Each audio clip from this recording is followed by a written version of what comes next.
As always, எனக்கு ரொம்ப சந்தோஷம் to be back at Lily launch. ஏன்னா இது வந்து I think it's the second launch I've done for Lily, and Pondicherryல it's the first branch.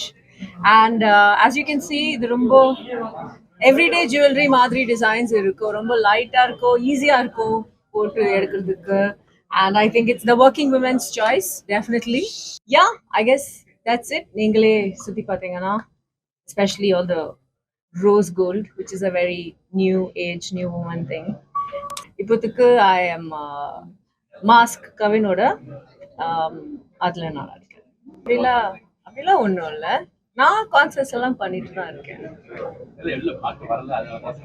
புதுசா எதுவுமே வரல, நான் எதுவும் பாடல. இனிமே மீண்டும் தொடங்கும். அப்படிலாம் ஒன்றும் பெரிய ஆசை கண்டிப்பா எந்த ஒரு எனக்கு அந்த மாதிரி எந்த ஒரு நோக்கமும் இல்லைங்க. அவர் அரசியலுக்கு வந்தா அவர் I mean I'm happy for him. அதுக்கு மேல எனக்கு ஒன்றுமே இல்லைங்க, கண்டிப்பா இல்லைங்க.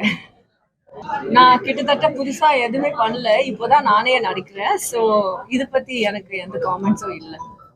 நான் என்ன ஆசைப்பட்டேனோ அதுக்கேற்ற மாதிரி நான் ஆல்ரெடி நடிச்சிட்டேன். ஆக்சுவலி எல்லாமே பண்ணிட்டேன். த்ரில்லர் பண்ணியிருக்கேன், ஹாரர் பண்ணியிருக்கேன், அட்வென்ச்சர் பண்ணியிருக்கேன், லவ் ஸ்டோரி பண்ணியிருக்கேன், எல்லாமே ஓரளவுக்கு பண்ணியிருக்கேன். ஸோ இப்போ வரிசனை 2 நடந்தா சந்திரா மீண்டும் வருவாங்க, அதுல எந்த டவுட்